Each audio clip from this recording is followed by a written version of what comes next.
Hello, I'm Mr. Brickley, and this is the weekly update. I'm going to bring you roughly between 5 and 10 minutes of gaming and technology news, so please stay tuned. Number 1, there was a report that the PS4 will be retiring the DualShock controller. Now, this doesn't directly affect me, but it is big news as I used to own a PlayStation 1, and ever since then, I've sort of understood the DualShock controller. I understand its preferences, what people like, and as far as it goes to the PlayStation community, it's one of those devices where it just makes gaming on the console a dream.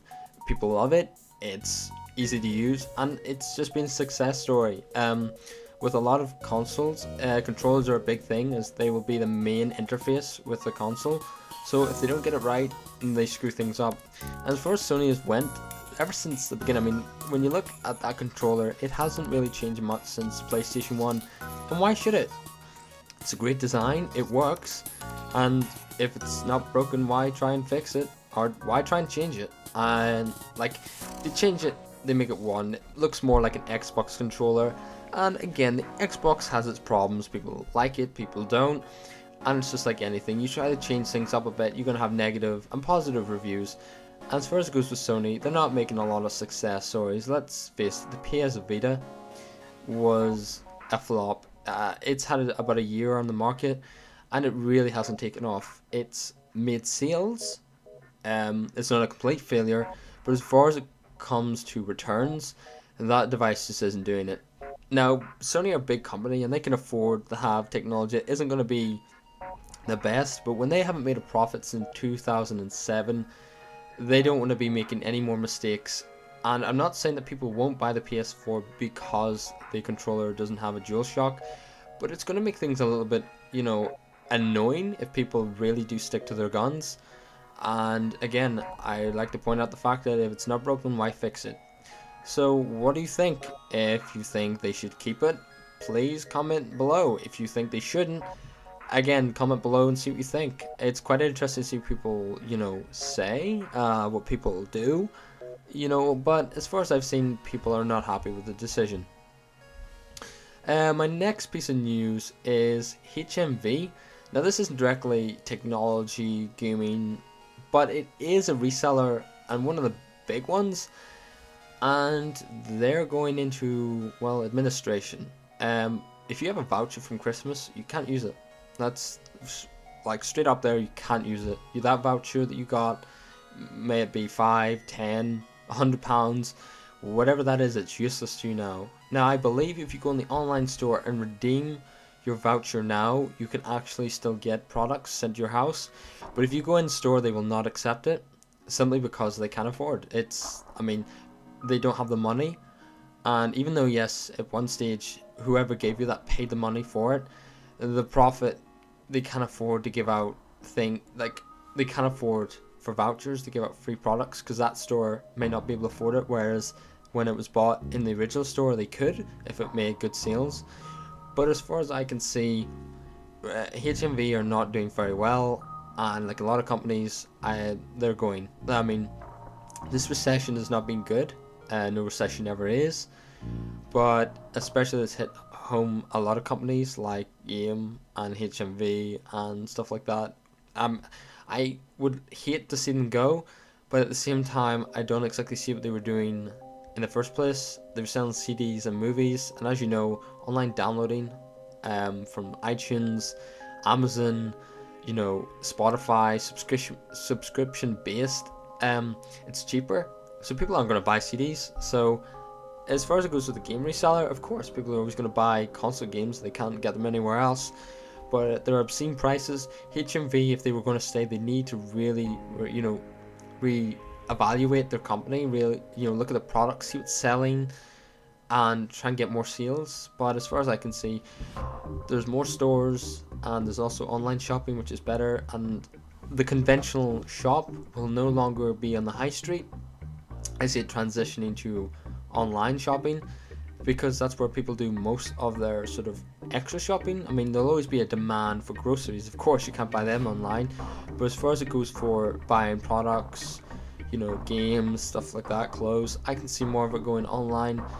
because simply people can't afford to be spending top dollar. And if you can go on Amazon to get a refurbished game for half the price, you're not going to go to HMV and buy it full price. And especially when they're looking 30 quid for Quake 4.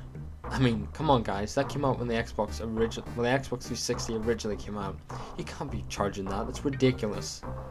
But anyway, my final piece of news is, well, it's a strange piece of news, to be honest. I've been looking around and I'm sort of seeing like this trend. A lot of people, like, they sort of, I don't know, it's PC versus console gaming, and a lot of people believe that this is it is the longest period that a console hasn't been refreshed. Since 2005, the Xbox 360 has been out there, but it's old hardware, and as you know, if you have a graphics card in your PC from 2 years ago, that is considered old. That, you know, there's no bones about it. If you say to someone, I have a GTX, 450 in my PC, you may as well have nothing, because that computer is old. But let's face it, that was from 2010, and you consider it old? What about an Xbox? It has the equivalent to a GT 7600, right? So that card is really old. It had a max of 32 processing cores, whereas the average sort of mainstream, let's say GTX 650, that has about 380, and even more mainstream but a bit more expensive, the 660 has 900. So you can see that that thing is not going to push out anywhere close to the frame rate. Now, as we know, technologies change. More cores doesn't always mean better performance, to the sense where if I used to have 18, if I have 900, I should be getting 1000 FPS. Of course not, it's all about architecture and design. But the Xbox is all technologies, no bones about it. So I'd like to see a new Xbox, I'd like to see a new PlayStation, and I also like to see them have some kick-ass hardware, because I want this to be the best consoles yet. Of course they will be, they always will, but I want them to last. I want them to say that we put the equivalent of a GTX, 260 here. That thing's going to become old very fast. I want them to put in, the equivalent of a mid-ranged, sort of mid to high-end range graphics card from now. May it be an AMD or Nvidia solution. It would be quite interesting, because it meant that console can last. It can push out. I want 1080p. People want 1080p. They don't want to have a big old monitor and have it look really crappy. For the mainstream people, they won't notice, but as me and many avid gamers, they do notice the picture, and that's what draws us away from console gaming. Simply because if you go on a PC, it looks great, it looks amazing, and consoles just don't do it. We want full 1080p display, not just upscale from 720. We also want the the likes of DirectX 11, physics. We want the games to look really close to PC gaming, because how else are you going to win? I mean, I went out and bought myself a new game PC, and it cost £537. Now that gets me 8 gigs of RAM, an 8-core processor, a GTX 670, and an awesome SSD and hard drive. Now, we put that in relative terms for an Xbox. They're buying them mass amounts. Things become cheaper. You put an AMD solution GPU, CPU, or an IBM in there, like they used to, but new ones. They put in 8 gigs of RAM, which is very inexpensive these days. So I don't see that as a block. And let's say an AMD 7760 or 7750, something like that, or a GTX 550 equivalent in a Xbox, and you fly. You have great content right there waiting for people, great picture, great, games. That's all I'm saying, and that's what I believe. I mean, people are going to PC gaming because it's better, it looks better, and there hasn't been a change in Xbox or PS3 in a long time, and people are getting bored with the same content. So thanks. I hope you enjoyed this video. Please like this video if you liked it. If you didn't, feel free to dislike. I would recommend you don't do that, but if you really felt that what I said was bullshit, well then go ahead. But anyway, please subscribe if you like this video, and if you wish to favorite, go ahead and do that, and if you wish to see some more, again, subscribe.